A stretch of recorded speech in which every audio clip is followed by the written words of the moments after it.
우리 하나님의 말씀 보겠습니다. 사도행전 26장 19절에서 우리 마지막 절까지 우리 함께 보시겠습니다. 사도행전 26장 19절에서 우리 32절까지 한 목소리로 함께 합독합니다. 아그리빠 왕이여, 그러므로 하늘에서 보이신 것을 내가 거스르지 아니하고 먼저 다메섹과 예루살렘에 있는 사람과 유대 온 땅과 이방인에까지 회개하고 하나님께로 돌아와서 회개에 합당한 일을 하라 전하므로 유대인들이 성전에서 나를 잡아 죽이고자 하였으나 하나님의 도우심을 받아 내가 오늘까지 서서 높고 낮은 사람 앞에서 증언하는 것은 선지자들과 모세가 반드시 되리라고 말한 것밖에 없으니 곧 그리스도가 고난을 받으실 것과 죽은 자 가운데서 먼저 다시 살아나사 이스라엘과 이방인들에게 빛을 전하시라 함이니이다 하니라. 바울이 이같이 변명하며 베스도가 크게 소리내어 이르되 바울아, 내가 미쳤도다. 내 많은 학문이 너를 미치게 한다 하니 바울이 이르되 베스도 각하여 내가 미친 것이 아니요 참되고 온전한 말을 하나이다. 왕께서는 이 일을 아시기로 내가 왕께 담대히 말하노니 이 일에 하나라도 아시지 못함이 없는 줄 믿나이다. 이 일은 한쪽 구석에서 행한 것이 아니니이다. 아그리빠 왕이여, 선지자를 믿으시나이까? 믿으시는 줄 아나이다. 아그리빠가 바울에게 이르되 내가 적은 말로 나를 권하여 그리스도인이 되게 하려 하는도다. 바울이 이르되 말이 적으나 많으나 당신뿐만 아니라 오늘 내 말을 듣는 모든 사람도 다 이렇게 결박된 것 외에는 나와 같이 되기를 하나님께 원하나이다 하니라. 왕과 총독과 번이게가 그 함께 앉은 자리에서 다 일어나서 물러가 서로 말하되 이 사람은 사형이나 결박을 당할 만한 행위가 없다 하더라. 이에 아그리빠가 베스도에게 이르되 이 사람이 만일 가이사에게 상소하지 아니하여 석방될 수 있을 뻔하니라. 아멘. 할렐루야. 오늘도 예배 가운데 하나님께서 크신 은혜가 또한 위로하심이 있기를 주님의 이름으로 축복합니다. 우리 현장에서 예배 드리시는 분들과 또 가정에서 또 삶의 터전에서 예배하시는 분들 서로 간에 한번 이렇게 인사하시겠습니다. 참된 예배자가 됩시다. 우리 한번 인사하시겠습니다. 네. 이런 책이 있습니다. 미쳤다는 말을 들어야 후회 없는 인생이다 라는 책이 있습니다. 여러분 혹시 읽어보신 적이 있으신지 모르겠습니다. 이 책은 직장인 모험가 김경수라는 분의 자서전적인 그런 책입니다. 이분은 원래 강북구청의 공무원이었다고 합니다. 이분은 굉장히 성실하신 분인데 스스로 생각하시기는 나는 참 소심하다 이런 생각을 가지고 있었다고 합니다. 그래서 도전보다는 안정을 추구하는 그런 성품이었다고 스스로 말을 합니다. 근데 마흔쯤에 어느덧 불현듯 이런 생각이 들었습니다. 나도 이제 좀 소심하지 않고 좀 담대하고 도전적인 그런 삶을 좀 살았으면 좋겠다. 그런 생각이 들었다고 해요. 그러다가 우연히 TV 채널을 돌리는데 다큐멘터리가 나오는데 그 다큐멘터리의 내용이 어떤 내용이냐니까 사막 마라토너에 대한 그런 다큐멘터리였어요. 그것을 보는 순간에 가슴이 뛰기 시작한 거예요, 이분이. 그리고 그 다큐멘터리를 보고 난 다음에도 계속해서 그 사막에 대한 잔상이 계속 남아 있더라는 것이죠. 그래서 나도 저렇게 도전하는 인생을 좀 살았으면 좋겠다는 생각이 더 깊이 들었다고 합니다. 그래서 결국은 주변에서 정신이 나갔냐라고 말을 해도 자신의 모든 것을 내려놓고 사막 마라토너가 되기 위해서 10년간 준비를 했다고 해요. 그래서 틈틈이 시간을 내서 운동을 하고 몸을 만들고 그리고 마라톤을 할 수 있는 그런 체력을 길러갔다고 합니다. 10년 동안. 그래서 그것을 준비하느냐고 빚도 졌다고 해요. 그리고 난 다음에 11년 동안 이제 드디어 사막 마라톤을 하기 시작합니다. 사하라 사막을 비롯해서 고비 사막, 나미브 사막, 인도 밀림과 호주 대륙을 가로지르면서 총 2336km를 달리고 지구상 곳곳을 달리는 그런 삶을 살게 되었다고 합니다. 특별히 이분이 사람들에게 알려지게 된 그 계기는 시각장애인을 끈으로 연결해가지고 같이 사막을 달렸던 것. 같이 사막을 달리면서 목숨을 건 그 코스를 완주했을 때 세계 여러 매체에서 이분을 주목하기 시작했다고 합니다. 그는 사막에서 죽을 것 같은 고통을 극복하면서 결성점에 도달한 모습을 생생하게 또 솔직하게 책으로 기록한 것이죠. 그는 그의 행복한 도전을 책으로 내었을 때 그 제목이 바로 미쳤다는 말을 들어야 후회 없는 인생이다라는 그런 책 제목으로 에, 사람들에게 나타나기 시작했습니다. 여러분, 미쳤다는 말의 의미가 무엇입니까? 미쳤다는 말의 의미는 상반된 의미를 좀 가지고 있습니다. 첫 번째 사전적인 의미는 정신에 이상이 생겨서 정상적인 그런 상태가 아닌 경우를 미쳤다고 하죠. 저 사람 미쳤어. 이러면 정신 이상이 생겼다는 말입니다. 또 한 가지 의미는 미쳤다는 말은 관심을 보일 정도가 아니라 지나치게 심하거나 비정상적으로 열중하는 그런 사람들을 볼 때, 그 일에 열중하는 것을 볼 때, 저 사람은 저 일에 미쳤어 라고 말을 하죠. 자신이 모든 것을 쏟아서 그 일에만 집중하니까 다른 것들은 돌아보지 않고 하니까 저 사람은 미쳤다. 저 일에 미쳤다. 이런 표현을 합니다. 근데 여러분, 아, 미쳤다라는 말을 듣는 것이 좋은 일입니까? 안 좋은 일입니까? 경우에 따라서 다르겠죠. 근데 여러분, 미쳤다는 말을 들을 수 있다면 그 사람은 적어도 인생이 실패하는 인생은 아닌 것 같아요. 어떤 일에 집중하는 삶이니까. 영적으로도 그렇습니다. 제가 몇 년 전에 보았던 영화 중에 이런 영화가 있습니다. 제자 옥하눔이라는 영화가 있습니다. 여러분, 저 영화 보셨나요? 크리스마스 때나 이런 그 기독교에 관련된 그런 날이 오면 가끔 TV에서도 한 번씩 틀어주시더라고요. 제자 옥하눔. 저는 저 영화를 보고, 저것도 다큐멘터리로 만든 영화입니다. 저 영화를 보고 제가 많이 울기도 하고 새로운 결심과 결단을 하기도 했습니다. 우리가 아는 대로 옥 목사님은 제자 훈련에 올인하셨고 한국 교회에 이 제자 훈련에 열풍을 불어 넣었죠. 설교만으로 안 된다는 거예요. 그래서 훈련이 없이는 절대로 사람이 변하지 않더라. 잘 변하지 않더라. 훈련의 중요성을 강조하면서 그렇게 제자 훈련에 대해서 강조하셨죠. 저는 저번에 모든 강의를 거의 다 들었습니다. 오래전에 제자 훈련 세미나에 들어서 가서도 많이 들었는데요. 옥 목사님의 그 강의 내용 가운데 제목이 광인론이라는 제목이 있습니다. 광인론. 미친 사람이라는 뜻이죠. 처음에는 이 제목을 보고는 왜 제목을 이렇게 정했나 하는 생각이 들었는데 강의를 들으면서 깊이 공감이 되었습니다. 한 사람을 예수 그리스도의 제자로 세우기 위해서는 내가 그 일에 미치지 않고는 이 일은 이루어질 수 없다는 것입니다. 미치지 않고는 아무것도 못한다. 한 사람을 제자 삼는 일에 미쳐야 된다는 거예요. 그래야 제자로 세워질 수 있다는 것이죠. 여러분은 혹시 어떤 일에 미쳐보신 적이 있습니까? 아니면 미쳤다는 이야기를 들어보신 적이 있으십니까? 지금 현재 여러분 자신의 삶을 다 들여서 자신의 삶을 통째로 들여서 행하고 싶은 그런 일들이 있으십니까?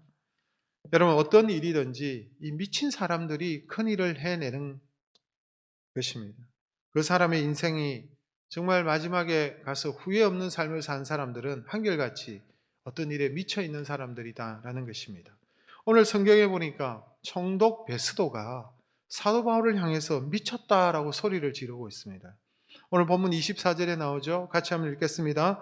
바울이 이같이 변명하며 베스도가 크게 소리내어 이르되 바울아 내가 미쳤구나. 내 많은 학문이 너를 미치게 한다 하니. 바울아 내가 미쳤다. 네가 많이 공부를 했다고 들었는데 학문이 너를 미치게 했고 네가 공부를 많이 하다 보니까 미쳤구나. 이런 말을 하고 있습니다. 왜 베스도는 이 바울을 향해서 미쳤다고 소리를 쳤을까요? 여러분 그 배경을 우리가 좀 살펴보기를 원합니다. 지난주에 우리가 살펴본 대로 여러분 이 이스라엘에 새로운 총독이 부임했습니다. 벨릭스 총독에서 새로운 총독 베스도 총독이 부임했죠. 총독이 유대 땅을 관할하기 위해서 부임했고 그래서 유대의 높은 또 지위에 있는 사람 대제사장을 비롯하여서 이런 사람들과 여러분 좋은 관계를 유지해야 이 지역을 잘 관할할 수가 있겠죠. 그런데 유대인들은 바울을 미워하고 바울을 죽이고 싶어 했습니다. 그래서 바울을 예루살렘으로 내려와서 재판을 받게 해달라 총독에게 부탁을 했고 총독도 그럴 마음이 있었어요. 그런데 이들의 마음에는 어떤 업무가 숨어져 있었죠. 우리가 지난주에 살펴본 대로 바울을 압송하고 내려올 때에 예루살렘에 도착하기도 전에 죽이겠다는 그런 생각을 가지고 있었습니다. 그런데 바울은 이 베스도가 예루살렘에 내려와서 재판을 받겠느냐라고 했을 때 거부했어요. 그리고는 나는 황제에게, 가이사에게 상소합니다라고 요청한 것이죠. 그래서 베스도가 어쩔 수 없이 바울을 로마로 보내야 되는 상황에 처해졌습니다.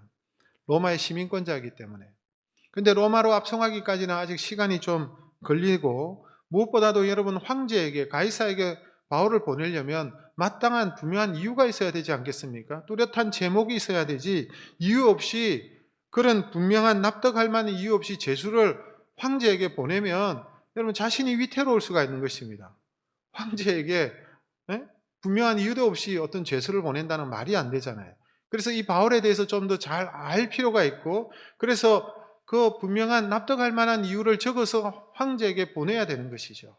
그런데 이 바울에 대해서 잘 알지도 못하고, 그래서 어떻게 바울을 좀 더 잘 알아야 되고 이 문제를 잘 해결을 해야 되겠다라고 생각을 하게 하는 그 차에 누가 왔느냐 하니까, 헤롯 계열의 헤롯, 여러분 예수님께서 태어나셨을 때 헤롯 왕 시대 아닙니까? 그런데 헤롯이라는 말이 계속 나오는데 사실은 헤롯의 자손들입니다. 대를 이어서 분봉왕이 된 것이죠. 헤롯 아그리파 2세가 새로운 총독으로 부임했다는 그 소식을 듣고 베스도에게 찾아와서 인사차 왔습니다. 관례적으로. 여러분, 그 당시에는 예루살렘은, 유대에는 이중 통치 제도로 이루어졌습니다. 헤롯 왕가에서, 헤롯 왕은 로마 황제에게 굉장히 잘 보였어요. 그래서 그 지역을 다스릴 수 있는 권한을 받았고 왕의 직임을 받았고, 그리고 그 자손들도 대대로 이어서 분봉왕이 되었던 것이죠. 그런데 또 하나의 구조는 뭐냐니까, 이 왕을, 분봉왕을 감독하는 동시에 로마 황제의 명령을 직접 받아서 관할하는 총독이 또 있었던 거예요. 그래서 이중적인 통치 구조가 되어져 있었고, 이 새로운 총독이 부임했으니까 이 아그리파 왕이 관례상 인사차 방문하게 된 것입니다. 이때 여러분, 베스도도 이 아그리파 왕과 잘 지내야 되고 같이 협력해야 되고, 그래야 자신이 부임해 있는 기간 동안 여러분 좋은 일들이 일어나고 잘 다스릴 수가 있지 않겠습니까? 그래서 이 아그리파 왕을 환대하면서 이 아그리파 왕과 같이 한번 상의하는 내용이 있었습니다. 그게 바로 바울의 문제였습니다. 바울을 로마 황제에 보내야 되는데, 황제께 보내야 되는데 어떻게 해야 될지 잘 모르겠다고. 납득할 만한 이유가 있어야 되는데 잘 모르니까 아그리파 왕이요, 같이 한번 재판을 열어서 바울에 대해서 살펴보자고 얘기한 것입니다. 그래서 로마에 보낼 수 있는 구실을 좀 만들어야 된다라는 그런 내용들이 오고 갔던 것이죠. 그래서 그 다음날 그러면 우리가 같이 재판을 엽시다, 이렇게 된 것입니다. 그 내용이 사도행전 25장 23절에 나옵니다. 우리 같이 한번 읽겠습니다. 이튿날 아그리빠와 버니게가 크게 위험을 갖추고 와서 천부장들과 시중의 높은 사람들과 함께 접견 장소에 들어오고 베스도의 명으로 바울을 데려오니, 보세요. 이 아그리빠 왕은 헤롯계의 마지막 왕이었습니다. 아그리빠 2세 이후에는 더 이상 분봉왕이 없었어요. 이 마지막 왕이었는데, 이 아그리빠 왕이 그의 누이 버니게와 함께 크게 위험을 갖추고 재판장에 들어왔고, 또 주변의 천부장과 시중의 높은 사람들이 배석했습니다. 로마에서 왔던 모든 고위층 사람들이 다 모였습니다. 세상의 권세와 위엄과 멋을 다 부리고 앉아서 이 죄수 바울을 재판하기 위해서 이들이 근엄하게 복장을 갖추고 앉게 된 것이고, 바울은 이들 앞에 홀로, 여러분, 쇠사슬에 결박된 채 끌려 나오게 된 것입니다. 그래서 이 바울을 향해서 이 아그리빠 왕이 너가 할 말이 있으면 해보라, 진술하라 라고 말을 하고 있는 것이죠. 26장 1절의 말씀 같이 읽겠습니다. 아그리빠가 바울더러 이르되 너를 위하여 말하기를 내게 허락하노라 하니. 여러분, 이 장면을 한번 상상해 보십시오. 바울의 몰골이 어떻습니까? 바울은 이미 2년 동안 감옥에 갇혀 있었습니다. 그래서 여러분, 그 모든 모습들이, 외모나 이런 것들이 초라하고 행색이 형편없을 것입니다. 2년 동안 감옥에서 옥고를 치르고 있었습니다. 쇠사슬에 끌려서 재판장에 나왔습니다. 나와보니 왕을 비롯하여서 왕과 총독과 그 당시에 높은 사람들이 여러분 다 앉아서 자신을 지켜보는 것입니다. 여러분, 인간적으로 얼마나 사도 바울이 주눅이 들었겠습니까? 자신의 모습, 죄수의 모습으로 하고 있고, 자신 앞에는 여러분 힘과 권세를 가진 사람들이 근엄하게 그렇게 위엄을 갖추고 앉아 있습니다. 그를 향해서 아그리빠 왕이 말해보라 라고 말을 하는 것이죠. 이때 여러분, 바울이 무슨 말을 해야겠습니까? 바울의 태도는 어떠했습니까? 만약 저와 여러분이 바울의 입장이라면 이 왕 앞에서 여러분 어떤 태도를 취하고 무슨 말을 할 것 같습니까? 근데 저는 이 장면을 묵상하면서 참 놀랍다라는 생각을 했습니다. 사도 바울의 여러분 여러 삶들이 있었고 여러 세월이 동안 그가 행한 일들이 있었지만 오늘 이 장면이 사도 바울의 가장 빛나는 장면, 인생 가운데 가장 빛나는 장면 중에 한 장면이 아닐까 생각하고 있습니다. 이 재판의 주심은 베스도와 아그리빠 왕이었습니다.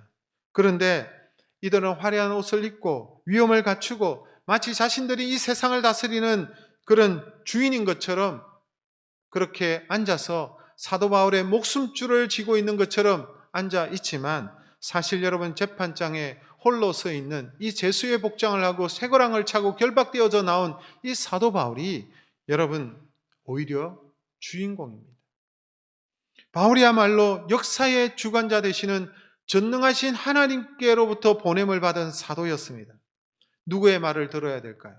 사도 바울의 말을 들어야 되는 거예요. 여러분 세상의 왕이, 세상의 총독이 바울을 재판하는 자리에 앉아 있는 것이 아니라 오히려 여러분 사도 바울이 그 자리에 서서 그들을 향하여 여러분 외치고 있는 것을 볼 수가 있습니다. 이들은 바울의 말을 들어야 되는 거예요. 바울의 말을 듣고 바울의 말을 받아들여야 생명을 얻을 수 있는 것입니다. 바울의 말을 거부하면 하나님의 심판과 저주가 이들에게 쏟아질 것입니다. 그래서인지 여러분 바울은 주눅들 수밖에 없는 이 자리에 전혀 주눅들지 않습니다. 세상의 위엄과 권세에 굴복하지 않습니다. 바울은 그들이 왕이고 총독이고 천부장이고 할 것 없이 높은 자리에 있는 사람이라 할지라도 그들 앞에 자신의 생명을 구걸하지 않습니다. 너무나도 당당하고 거침없이 말하고 있는 바울의 모습을 볼 수가 있습니다. 오히려 바울은 진술하면서 그들을 향하여 외치면서 그들을 향하여 쏟아내면서 마지막으로 그들을 향하여 뭐라고 얘기합니까? 당신들도 왕이라 할지라도 총독이라 할지라도 당신들도 나처럼 되기를 주님 앞에서 나는 바랍니다 라고 얘기하고 있습니다.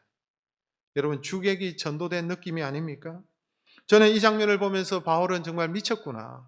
바울은 정말 광인이구나. 무엇에 미친 사람입니까? 예수에 미친 사람이고 복음에 미친 사람이 사도 바울이라는 것을 볼 수가 있습니다.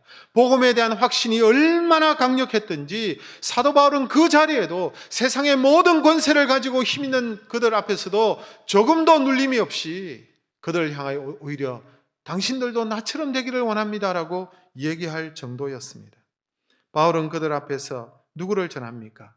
예수 그리스도를 전합니다. 예수 그리스도를 전하기 전에 자신이 어떻게 예수 그리스도를 만나고 믿게 되었는지, 그리고 자신이 가지고 있는 복음의 핵심을 전하는 거예요. 복음의 핵심이 무엇입니까? 그것은 바로 예수 그리스도의 십자가의 죽으심과 예수 그리스도의 부활입니다.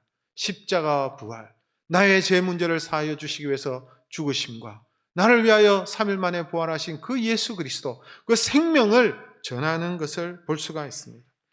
오늘 본문 22절과 23절의 말씀을 우리 다시 한번 읽도록 하겠습니다. 하나님의 도우심을 받아 내가 오늘까지 서서 높고 낮은 사람 앞에서 증거하는 것은 선지자들과 모세가 반드시 되리라고 말한 것밖에 없으니 곧 그리스도가 고난을 받으실 것과 죽은 자 가운데서 먼저 다시 살아나사 이스라엘과 이방인들에게 빛을 전하시라 함이니라 하니라. 바울이 무슨 말을 합니까? 나는 예수 그리스도의 십자가 부활을 전하는데 이 말은 내가 지어낸 것도 아니고 내가 말하는 것도 아니고 헛소문도 아니고 이 내용은 이 십자가와 이 부활의 내용은 오래전에 구약 성경에서부터 선지자들을 통하여 예언된 말씀인데 그 말씀이 이제는 이루어졌다는 거예요. 그리고 이것을 총독과 왕에게 전하는 것을 볼 수가 있습니다. 십자가와 부활의 복음을 전하고 있죠. 이 모습을 보면서 베스도가 너무나도 당황해서 황당해가지고 바울을 향해서 소리를 치죠. 그 내용이 24절 그 내용 아닙니까? 바울이 이같이 변명하며 베스도가 크게 소리내어 이르되 바울아 내가 미쳤도다. 네가 미쳤다. 내 많은 학문이 너를 미치게 한다라고 외치는 거예요. 근데 여러분 바울은 총독이 이렇게 소리를 질러대고 바울아 네가 미쳤다라고 하는데도 굴하지 않고 말하기를 멈추지 않습니다. 마치 정말 미친 사람 같아요. 그리고 절호의 기회라도 왔듯이 베스도와 아그리빠 왕을 향하여 담대하게 계속해서 말을 하죠. 25절에서 27절의 말씀을 같이 한번 읽겠습니다.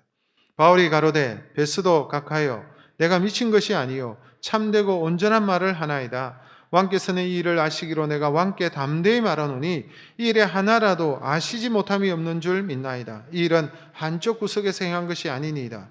아그리빠 왕이여 선지자를 믿으시나이까? 믿으시는 줄 아나이다. 베스도 총독이 바울을 향해 너 미쳤냐라고 말을 할 때 난 미친 것이 아니라 온전한 정신이라고 얘기하면서 바울은 아그리빠 왕을 향하여서 말을 합니다.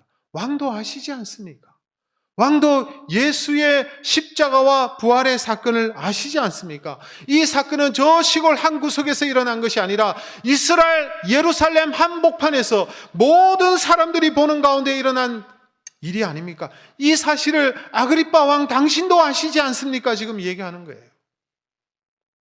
십자가와 부활은 부인할 수 없다는 거예요. 너무나도 많은 사람들이 알고 있고 너무나도 확연한 사건이었고 너무나도 많이 보았던 일인데 왜 이것을 알지 못하겠습니까? 당신도 아시는 바가 아닙니까? 라고 왕에게 오히려 그렇게 말을 하죠. 아그리빠 왕이 이 말을 듣고는 너무 당황합니다. 그러면서 28절에 이렇게 얘기하고 있죠. 같이 읽습니다. 아그리빠가 바울더러 이르되 네가 적은 말로 나를 권하여 그리스도인이 되게 하려 하는도다. 네가 지금 몇 마디 말로 나를 전도하는구나. 나를 예수 믿게 만들려고 하는구나. 그렇게 말을 하고 있어요. 그런데 바울은 총독과 왕에게 제수의 신세인 바울은 이어서 결정타를 날리죠. 29절의 말씀을 같이 읽습니다. 바울이 이르되 말이 적으나 많으나 당신뿐만 아니라 오늘 내 말을 듣는 모든 사람도 다 이렇게 결박된 것 외에는 나와 같이 되기를 하나님께 원하나이다 하니라. 바울은 그들을 향해서 나는 비록 쇠사슬에 결박당한 죄수의 모습이지만 내가 쇠사슬에 결박된 이러한 모습 외에는 당신들도 왕이고 총독이고 할 것 없이 이 자리에 있는 모든 사람들도 반드시 예수 그리스도의 십자가를 믿고 예수 그리스도의 부활을 믿고 나처럼 예수 믿고 구원받는 하나님의 자녀가 되기를 원합니다라고 말을 하고 있는 거예요. 이런 바울의 모습을 보면 여러분 죄수가 아닌 것 같습니다. 죄수의 순분이 되어서 이런 말을 할 수가 없죠. 여러분, 그는 앞으로 어떤 일이 자신에게 일어날지, 자신이 죽게 될지 어떻게 될지 알지 못하는 상황 속에서 여러분 자신은 그 왕과 총독 앞에서 자신의 목숨을 구걸하거나 한번 살아보거나 이 자리에서 모면하기를 원하는 그런 사람이 아니었어요. 그는 자신 속에 있는 생명, 자신 속에 있는 확신, 너무나도 분명한 사실인 예수님의 십자가 부활, 이것을 전하는 거예요. 이 부활과 십자가를 믿지 않으면 소망이 없기 때문에 바울은 그래서 이 복음을 또다시 담대하게 전하는 거예요. 여러분 이 모습을 보면 바울은 광인이구나, 복음에 미친 사람이구나 라는 것을 우리가 알게 됩니다. 너무나도 베스도가 이 사도 바울에 대해서 제대로 알았어요. 너가 미쳤구나. 미쳤죠. 예수에 미치고 복음에 미친 사람이었어요. 이 말을 듣고는 할 말을 잃은 이 두 사람이 그 자리를 즉시 떠나죠. 떠나면서 이 두 사람이 뒤에서 아주 흥미로운 말을 하고 있습니다. 30절에서 32절 말씀 같이 읽습니다. 왕과 총독과 번이게와 그 함께 앉은 사람들이 다 일어나서 물러가 서로 말하되 이 사람은 사형이나 결박을 당할 만한 행위가 없다 하더라. 이에 아그리빠가 베스도에게 이르되 이 사람이 만일 가이사에게 상소하지 아니하였더라면 석방될 수 있을 뻔하였다 하니라. 여러분 바울을 향해서 미쳤다고 얘기하면서 자리를 떠났지만 이들은 그 미친 바울을 통해서 그 바울의 말에 엄청난 두려움이 들었고 영향을 받은 것을 볼 수가 있습니다. 겉으로는 태연한 척 했지만 그 내적으로는 심히 흔들리는 왕과 총독의 모습을 볼 수가 있는 것입니다. 사도 바울의 그 말에 부인하기 어려웠습니다.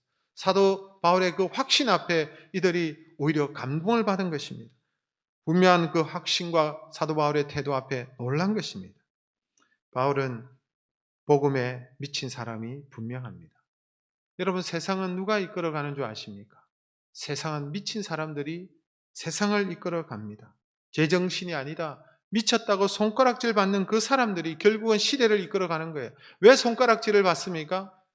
너무 시대를 앞서가기 때문에, 평범한 사람들이 이해하지 못하기 때문에 그런 사람들을 보며 미쳤다고 얘기하지만 사실은 시대를 바꾸는 사람, 그 상황과 모든 사건들의 완전히 돌이켜버리는 여러분 게임 체인저가 되는 사람이 누구냐? 바로 미친 사람들이에요. 불광불급이라는 한자 성어가 있지 않습니까? 불광불급, 미치지 않으면 미치지 못한다. 여러분 미쳐야 미친다라는 것이죠. 무슨 말이에요? 여기 미치지 않으면 미치지 못한다. 도달하지 못한다는 뜻이죠. 미쳐야 도달할 수 있다는 거예요. 미치지 않으면 도달할 수 없다는 거예요. 여러분 누가 자동차를 만들었습니까? 자동차에 미친 사람이 자동차를 만든 거예요. 아무도 생각하지 못하고 마차를 타고 가는 것만 만족했다면 누가 여러분 차를 만들었겠어요? 미쳤기 때문에 자동차를 만든 것이죠. 날아보겠다고 미친 사람이 있었기 때문에, 비행기를 만들겠다고 하는 미친 사람이 있기 때문에 오늘 전 세계가 여러분 비행기를 타고 편리하게 세상을 다니고 있지 않습니까? 미쳤기 때문에 이루어진 일입니다. 여러분 저 거대하고 강력한 왕국이었던 여러분 로마가 기독교를 그렇게 핍박하고 예수 믿는 사람들을 잡아 죽이고 원형 경기장에 사자의 밥으로 던지고 희롱하고 놀리고 여러분 재미삼아 기독교인들을 가지고 놀아놨던 그 로마의 황제들이 여러분 그 짧은 시간 안에 기독교를 공인하고 기독교 국가가 되었습니다. 그 짧은 시간 안에 로마의 황제를 비롯하여서 모든 로마인들이 예수 그리스도 앞에 무릎을 꿇는 역사가 일어났습니다. 어떻게 그런 일이 일어났습니까? 복음에 미친 사람들이 있었기 때문에 그렇습니다. 바울을 비롯한 복음에 미친 사람들이 있었기 때문에 그 복음 앞에 여러분 로마가 정복을 당한 것이죠. 여러분 바울은 왜 예수 그리스도의 십자가와 부활을 전하는 일에 미쳤을까요? 바울이 왜 십자가와 부활을 전가하는 일에 미쳐 있습니까? 오늘 여러분 우리 사도행전 26장 앞부분을 우리가 읽지 않았지만 앞부분에 사도 바울이 여러분 자신을 진술하면서 자신의 간증을 아주 짧게 간결하게 말을 하고 있습니다. 그 간증의 내용을 보면 그가 왜 복음 전하는 일에 미쳐 있는지 알 수가 있어요. 여러분 세 가지를 말을 하고 있는데요. 첫 번째는 뭐냐니까 나도 안 믿었다는 거예요. 나도 예수 안 믿었어. 나도 예수 믿는 사람을 오히려 잡아 죽이는 일에 가담했고 그 교회와 성도를 핍박하는 일에 가담했던 사람이었어 라고 말을 하고 있어요. 여러분 10절과 11절의 말씀 같이 읽겠습니다. 예루살렘에서 이런 일을 행하여 대제사장들에게 권한을 받아 가지고 많은 성도를 옥에 가두며 또 죽일 일에 내가 찬성 투표를 하였고 또 모든 회당에서 여러 번 형별하여 강제로 모독하는 말을 하게 하고 그들에 대하여 심히 격분하여 외국 성에까지 가서 박해하였고 내가 과거에 어느 정도냐 하니까 나도 예수를 안 믿었고 예수 믿는 사람들을 오히려 그들을 옥에 가두고 잡아 죽이고 대제사장에게 권한을 받아서 외국에까지 쫓아가 가지고 사람을 끌어다가 여러분 그렇게 했다는 거예요. 그리고 예수를 고의적으로 이들에게 모독하도록 했다. 네가 살려면 예수를 모독하라고. 그래야 살려주겠다고. 이렇게 강요하는 일을 하면서 박해하고 핍박하며 나도 그렇게 살았다라는 것입니다. 나도 받아들이지 않고 나도 믿지 않았다는 거예요. 그러다가 여러분 예수님을 만난 이야기를 하죠. 자신이 믿는 자들 잡아 죽이려고 색출을 하려고 다메섹 도상으로 내려가는 길에 자신이 그렇게 부인하고 자신이 그렇게 믿지 않았고 자신이 그렇게 핍박했던 부활의 주님을 직접적으로 만나게 되었다는 거예요. 부활의 주님을 내가 만나버렸다는 거예요. 그 내용을 14절 15절에 하고 있죠. 다 읽습니다. 우리가 다 땅에 엎드려지매 내가 소리를 들으니 히브리 말로 이르되 사울아 사울아 내가 어찌하여 나를 박해하느냐 가시채를 뒷발질하기가 내게 고생이니라. 내가 대답하되 주님 누구시니까? 주께서 이르시되 나는 네가 박해하는 예수라. 자신이 그렇게 부인하고 없다고 얘기하고 핍박을 한 그 예수님을 직접 만나버린 것입니다.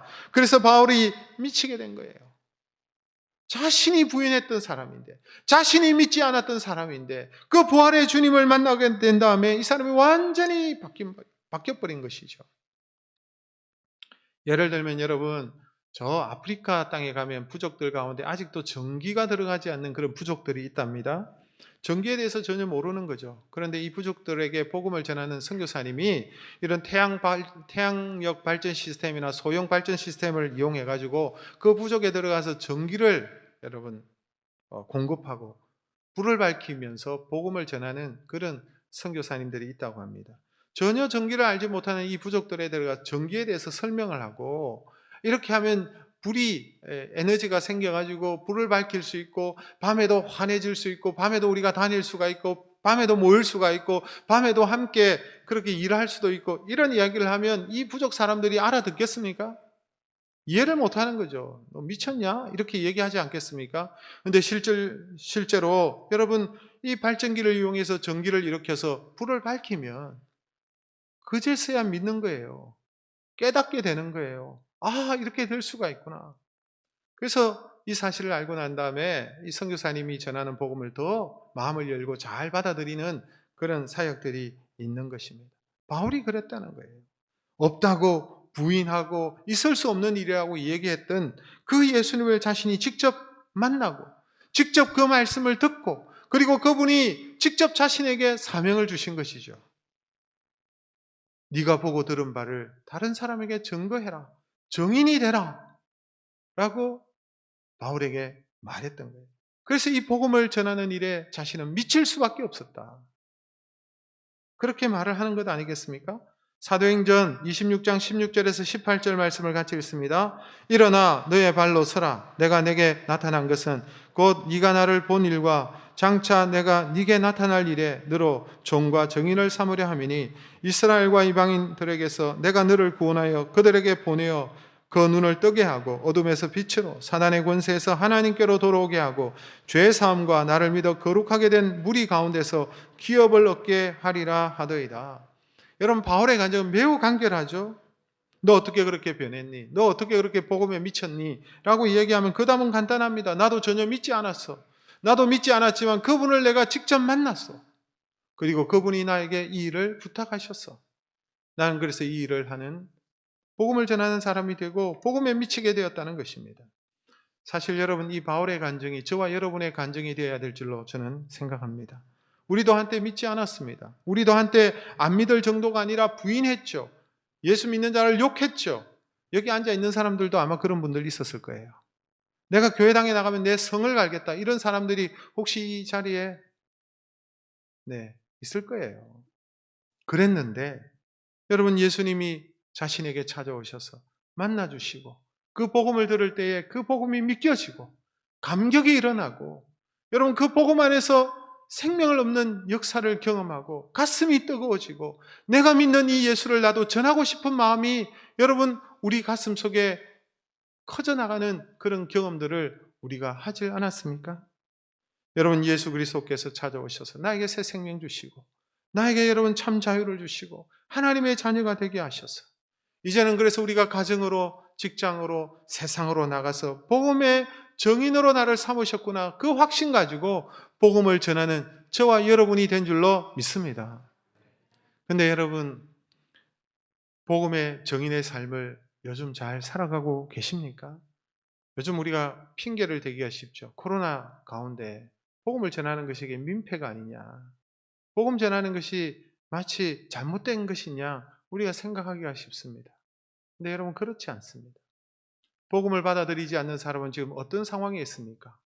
조금 오면 낭떠러지에 지금 매달려 있는 상황과 같습니다.